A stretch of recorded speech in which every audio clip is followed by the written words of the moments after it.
माहिती मी जास्त सांगत बसत नाही. यत्र योगेश्वर कृष्णो यत्र पार्थ धनुर्धरा तत्र श्री विजय वृत्तीर्ध्रुव नेतिर्मतिर्मम. महाराज देव ज्या ठिकाणी आहे ना महाराज, संत देत विवेकासने कीजे.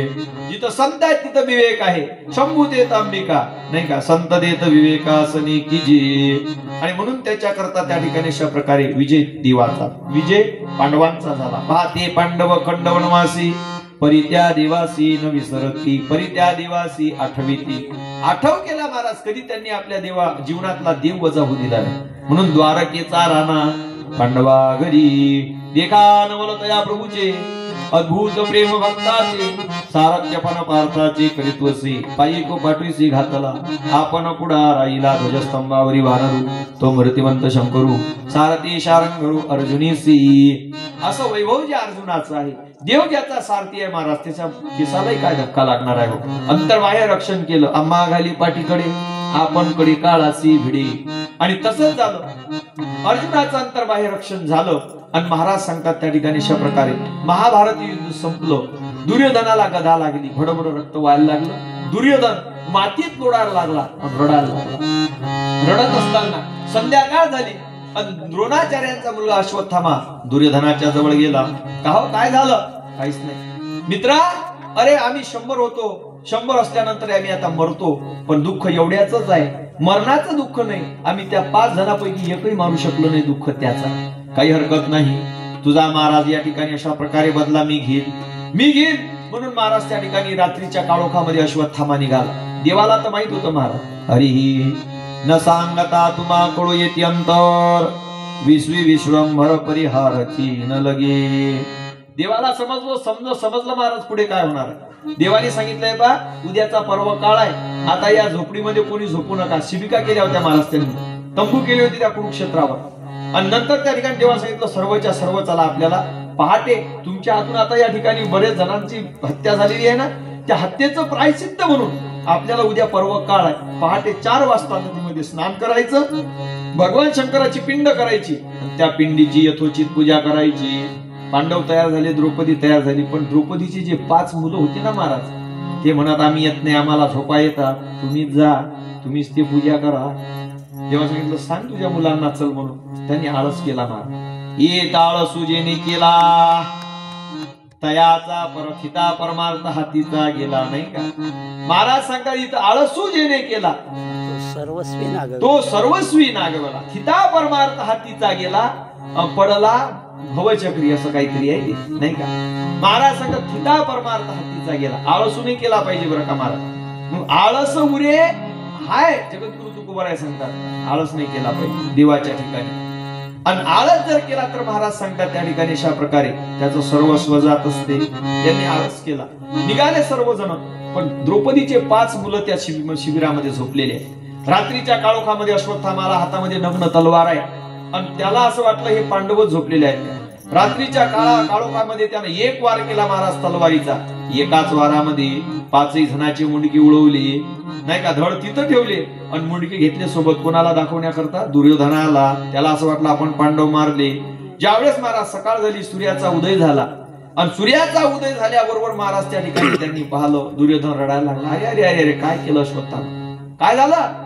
अरे बाबा, दुर्योधनाचं दुःख आता 1 पट होतं, आता 2 पट झालं. काय? अरे तू माझे शत्रू नाही मारले, माझ्या शत्रूचे मुलं मारले, जे आम्हाला शेवटी आता तर्पण करणार होते, आमचं पिंडदान करणार होते, ती टाकले तू मारून. आता आमचं पिंडदान कोण करील? रडायला लागला दुर्योधन. आणि रडता रडता असतो गतप्राण झाला. पण अश्वत्थाम्या घाबरला. तो म्हणे आपण द्रौपदीचे 5 पोरं मारले, आता पांडव जिवंत ठेवणार नाही. म्हणून महाराज तो जंगलात भटकायला लागला. ज्यावेळेस महाराज यांनी पूजा केली, ते शिबिरामध्ये आले. शौनिक आदी ऋषींना सुजी सांगतात. त्यावेळेस पाहिलं महाराज आपले 5ही मुलांचे धड रक्ताच्या थारोळ्यामध्ये पडलेले आहे. द्रौपदी रडायला लागली. 5ही मुलं एकदाच मरण पावले. एक मुलगा जर मरण पावला तर किती दुःख होते महाराजाईला. बालक एक कुलता. महाराज सांगतात त्या ठिकाणी अशा प्रकारे एखादाच जर मुलगा असला नाही का त्या ठिकाणी अशा प्रकारे, आणि तो जर मरण पावला तर किती दुःख होते. ओहावनी वस्त्र काढिता नात्री भनंगुद वडिता भानया माये पूर्णी बाल काळे नेता एकुलते एक. आपल्याला एवढंच घ्यायचंय, काळे नेता एकुलते एक. एकच मुलगा असला तोही जर वारला किती दुःख होते त्या मायला. हिचे तर 5ही मुलं मारले, किती दुःख झालं असेल. रडायला लागली द्रौपदी. देवा हे असं कोण केलं? देवाने सांगितलं, हे पा द्रौपदी, आपल्यावर दोष द्यायचा नाही, कारण देव देवावर कधीच येत नाही. देवा आणि एक सांगू का महाराज, एक लक्षात ठेवा, तुम्ही खरं जर परमार्थ करणारे असले ना, तर देव तुम्हाला पुढे येणाऱ्या संकटाची सूचना त्याचे महाराज त्या ठिकाणी अशा प्रकारे त्याची असणारी सूचना अगोदर देते काही ना काही करू. आणि म्हणून देवानं त्यावेळेस सांगितलं, द्रौपदी मी पहिलेच सांगितलं होतं आपल्याला पूजा करायला जायची आहे, यांनी तुझ्या मुलांनी ऐकलं नाही, आणि जे देवाच्या म्हटलं ऐकत नाही ते काळाच्या तडाख्यात सापडतात, हा सिद्धांत आहे. महाराज सांगतात त्या ठिकाणी पांडवांनी ऐकलं, वाचले ते. द्रौपदी आता माझ्यावर दोष देऊ नको, देवा तुझं बरोबर आहे, पण हे कोण मारले असतील? देवानं सांगितलं हे अश्वत्थाम्यानं मारले, त्याचं हे कृत्य आहे. मग चला अश्वत्थाम्याला पकडण्याकरता पकडलं महाराज. अर्जुन आणि भीम दादा सोबत आहे. अर्जुन आणि भीम आता त्या ठिकाणी अश्वत्थाम्याला मारणार, इतक्या देवानं सांगितलं मारू नका, हा अपराधी आपला नाही. कोणाचा आहे? द्रौपदीचा आहे. द्रौपदीचे यानं मुलं मारलेले आहेत. आपण याला द्रौपदीच्या जवळ नेलो, द्रौपदीच्या जवळ. आणि द्रौपदीच्या जवळ दिल्यानंतर सांगितलं, द्रौपदी तू न्यायाधीश, हा अपराधी, आणि बोल आता याला कोणती शिक्षा करायची. मार दिया जाय, सोड दिया जाय, सांग आता काय करायचं. आता आपण आपल्याला द्रौपदीच्या जाग्यावर ठेवून पहा, आपण काय केलं असतं? मारा आपला तो बाब्या आणि दुसऱ्याचा तो कार्टा. किती महाराज आपल्यामध्ये द्वैत आहे. म्हणून महाराज या द्रौपदीची व्यासानं खूप स्तुती केलेली आहे भागवतामध्ये. वाम स्वभावः कोमल स्वभावः संत स्वभावः. द्रौपदीने सांगितलं महाराज द्या त्याला सोडून. अरे यानं तुझे 5 मुलं मारले ना, त्याला सोडून द्या. कसं काय? पहा महाराज, संत महात्म्यांचं अंतकरण खूप मोठं असते बरं का महाराज. ज्या मुक्ताई साहेबाचं खापर महाराज त्या ठिकाणी हिसकून विसोबा खेचरानं फोडलं ना, पहिला मांडा आमच्या ज्ञानोबारांना नाही दिला मुक्ताई साहेबांनी. कोणाला दिला? विसोबा खेचराला दिला. कितीतरी महाराज त्या ठिकाणी संतांचं अंतकरण मोठं आहे. संत मोठेच असतात बरं का महाराज. त्या ठिकाणी सर्वांना आपल्या अंतरंगामध्ये ते समावून घेतात. जीव दाताने चाविली, कोणी 32 तोडिली, विश्वरागे झाले वनी, संत सुखे व्हावे पाणी. संत महात्मा महाराज त्या ठिकाणी सुख अशा प्रकारे समाजाला सुख देत असतात. त्यावेळेस त्या ठिकाणी सांगितलं द्रौपदी संत स्वभावाची होती. स्वभावाची असल्यानं सांगितलं जाऊ द्या, द्या त्याला सोडून. का द्रौपदी म्हणायला लागली, तुम्हाला माहित नाही वंद्या विजानाती गुरुवी प्रसव वेदना. अरे प्रसूत काळच्या वेदना काय असतात या वाण स्त्रीला नाही कळणार. भक्ताचा महिमा भक्तची जाणती, आणि दुर्लभ त्यागती अनेक. एका मायचं दुःख काय असते हे एका बाईला समजते. बाईचं दुःख बाईला समजते. कशावरून द्रौपदी? कृष्ण परमात्मा म्हणायला लागले. ऐका, द्रौपदी उत्तर द्यायला लागली. द्रौपदी म्हणते यानं माझे 5 मुलं मारले, अश्वत्थाम्यानं मारू द्या. अजून माझं रक्षण करण्याकरता माझे 5 पती जिवंत आहे. पण या अश्वत्थाम्याला का मारू नका? सर्वात महत्वाचं कारण तर हे तुमचे गुरुबंधू आहे. कारण द्रोणाचार्य पांडवांचे गुरु होते, आणि गुरुचा मुलगा हा गुरुबंधू असतो महाराज, आणि गुरुबंधूला मारत नसतात. एक कारण. दुसरं सर्वात महत्वाचं कारण सांगतो. एक तर पहिले म्हणे तुम्ही तुमच्या गुरुला मारलं आपल्या द्रोणाचार्याला, आणि आता अश्वत्थाम्याला जर मारलं तर अश्वत्थाम्याची जी आई आहे ना महाराज, कृपी नाही का, कृपाचार्यांची बहीण होती महाराज ती कृपी, आणि हिला जर आता त्या ठिकाणी अशा प्रकारे ती म्हाताऱ्या वयामध्ये, आणि म्हाताऱ्या वयामध्ये आई बापाची जर काठी कोणती असेल तर त्यांची संतान असते. आणि तुम्ही जर आता याला मारलं तर तिनं म्हातारपण कोणाकडे पाहून जगावं? मला माहिती आहे का स्त्रीचं दुःख काय असतं. तुम्ही जर आता याला मारलं तर ती म्हातारी झालेली अश्वत्थाम्याची, ती महाराज त्या ठिकाणी तिनं आपलं जीवन कसं व्यतीत करायचं द्या सोडून. वाह द्रौपदी, तुझ्यासारखी बाईने पाहिली. आणि म्हणून महाराज देवानं तिचा गौरव केला. व्यासाने सुंदर भागवतामध्ये वर्णन केलं. आणि नंतर त्या ठिकाणी अशा प्रकारे तुम्ही सांगितलं द्या त्याला सोडून द्या. म्हटल्यानंतर देवा सांगितलं नाही. अन्यायासी राजा न करिता दंड, बहुतती लंड पिडती जगा. अरे अन्याय आता काही पापी लोकांना जर शिक्षा केली नाही ना तर त्याचा अन्याय अत्याचार थांबणार नाही. ते बाकीच्या लोकांनाही तुडत राहते. म्हणून त्यांना आळा घातला पाहिजे. तर काय करता? घ्या त्याच्या कपाळावरचा मणी काढून. महाराज अपमान हा मरणापेक्षाही भयानक आहे. दिव्य तेज महाराज त्या मण्याचं होतं ना, अश्वत्थाम्याच्या कपाळावर तो मणी होता. तो मणी घेतला ओढून, भडभड रक्त व्हायला लागलं. रक्त वाहत असताना अश्वत्थामा म्हणलं, देवा एक तर मारलं असतं तर बरं झालं असतं कडे. तू मारलं का नाही? अपमान काय केला? अपमान मरणापेक्षाही भयानक आहे. देवानं त्याचा अपमान केला, काढून दिलं. पण महाराज अश्वत्थामा सांगितलं, याचा प्रतिशोध घेतल्याशिवाय मी राहणार नाही. तसंच झालं. अश्वत्थाम्याला माहित होतं पांडवांचा उत्तराधिकारी उत्तरेच्या गर्भामध्ये वाढून राहिलेला आहे. पांडवांचा शेवटचा वंश. अभिमन्यूची पत्नी होती उत्तरा, आणि उत्तरा असल्यानंतर महाराज त्या ठिकाणी देव तिथंच होते महाराज हस्तिनापुरामध्ये. देवाला माहित होतं जेथपर्यंत यांचं सर्व दुःख नष्ट होणार नाही तेथपर्यंत मी पांडवांना सोडणार नाही. एक लक्षात ठेवा, दुःखात साथ देतो तो देव आहे आणि सुखात साथ देतो तो जीव आहे, नाही का? आपल्या घरी चांगलं असू द्या महाराज, सोन्याचा धूर निघू दे, अमक्याचा टमक्या, टमक्याचा टमक्या, टमक्याचा टमक्या आपल्या घरी येते. आपण ओळखतही नाही. अहो कसे काय आले? ओळखलं नाही का मला? जबलक चलती तबलक घी का चिराग जलती, लेकिन जिस दिन गिरती उस दिन घर घर फिरती, लेकिन माचिस की काली नहीं मिलती. रीत आहे. कोणी तुम्हाला ओळखत नाही महाराज. दुनिया में हमारा कोई नहीं, दुनिया में हमारा कोई नहीं, सब साथ यारो मतलब के, सब साथ यारो मतलब के, दुनिया में हमारा कोई नहीं, दुनिया में हमारा कोई नहीं, दुनिया में हमारा कोई नहीं.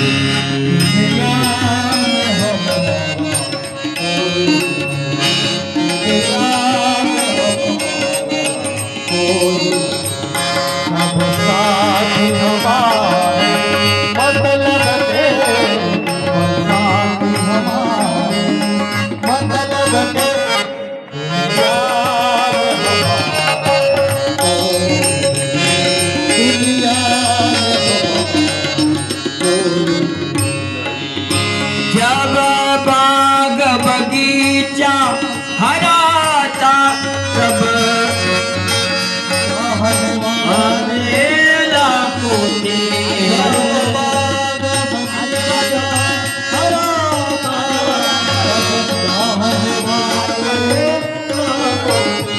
जब बाग टूट गया,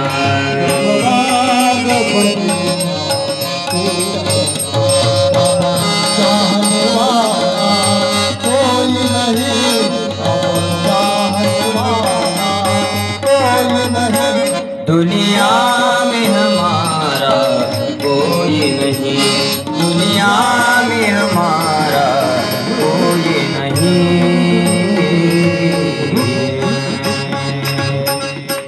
महाराज सांगतात त्या ठिकाणी सर्व मतलबाचे आहे.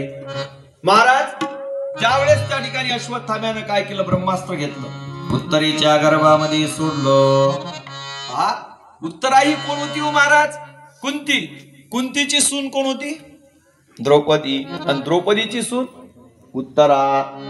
आता कुंतीनं सांगितलं, महाराज शिकवण दिली होती द्रौपदीला, द्रौपदी तुझ्यावर कोणतं जरी संकट आलं तरी देवाला हाका मारायची. आणि तेच शिकवण द्रौपदीनं महाराज त्या ठिकाणी उत्तरेला दिली. उत्तरे तुझ्यावर कोणतंही जरी संकट आलं तर देवाला हाका मारव. का? माझ्याहून गेलेला अनुभव आहे.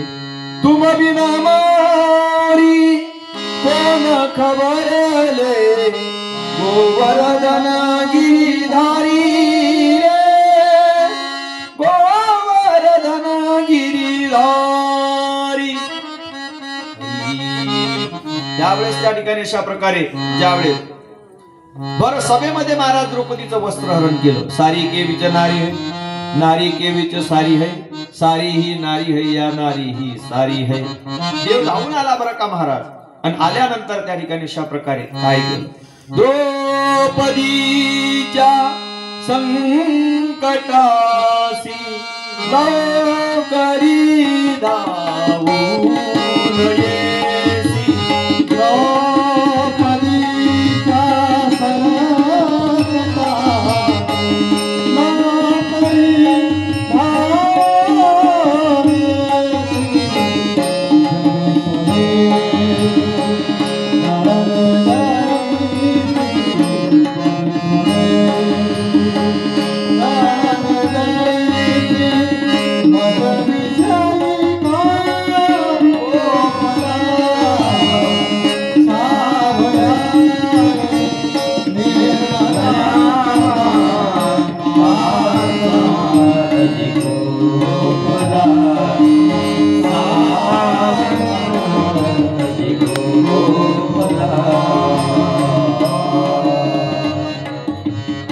त्यावेळेस त्या ठिकाणी द्रौपदीने सांगितलं, उत्तरे तुला कोणतेही संकट आलं तर देवाचं चिंतन कर. आज उत्तरेच्या गर्भामध्ये दाह व्हायला लागला.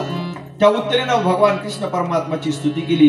देवानं अंगठ्या एवढं रूप घेतलं आणि महाराज उत्तरेच्या गर्भामध्ये गेले. आणि महाराज सांगतात, आडघाली सुदर्शन. सुदर्शनानं ब्रह्मास्त्राचं खंडन केलं. पा या जगाच्या पाठीवर अशा स्त्रिया जन्माला, अशा माय माऊल्या जन्माला आल्या ज्यांनी भक्तांना जन्म दिला, नाही का? हनुमंत आला, अंजनी मातेनं, प्रल्हाद आला, कयाधून वगैरे वगैरे अशा माता जन्माला आल्या ज्यांनी देव आपल्या उदरामध्ये ठेवला. कौसल्या, नाही का? देवकी. पण उत्तरा एवढी भाग्यवान आहे महाराज, जिच्या उदरामध्ये भक्तही आहे, देवही आहे. पा देव म्हणजे चतुर्भुज रूप, अंगठ्या एवढा रूप धारण करून तिच्या गर्भामध्ये आहे. आणि परीक्षिती हा भक्त आहे. अशा माय मावल्या या ठिकाणी जन्माला आल्या. म्हणून महाराज, नारी की निंदा मत करो यारो, नारी रतन की खान. जिस नारी से जन्मी भीष्म द्रोण हनुमान. माय मावल्यांचा गौरव केलेला आहे. आणि अशा प्रकारे महाराज संकट त्या ठिकाणी. नंतर महाराज आईच्या उदरामध्ये परीक्षिती राजाला चतुर्भुज भगवंताचं दर्शन झालं. परीक्षिती राजाचा जन्म झाला. पुढे काय कथा झाली ऐकायचं असेल तर 3 वाजता आपली कथा चालू होईल. तोपर्यंत गोविंद बोलो हरि गोपाल, गोविंद बोलो गोपाल, गोविंद बोलो गोपाल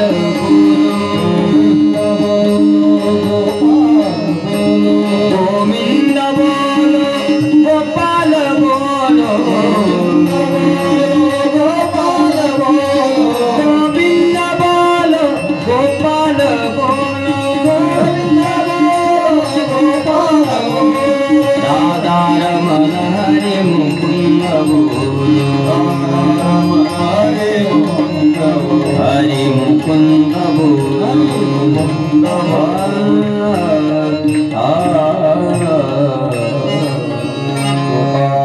कृष्ण भगवान की, श्रीमद्भागवत महापुराण की, उमा महेश्वर भगवान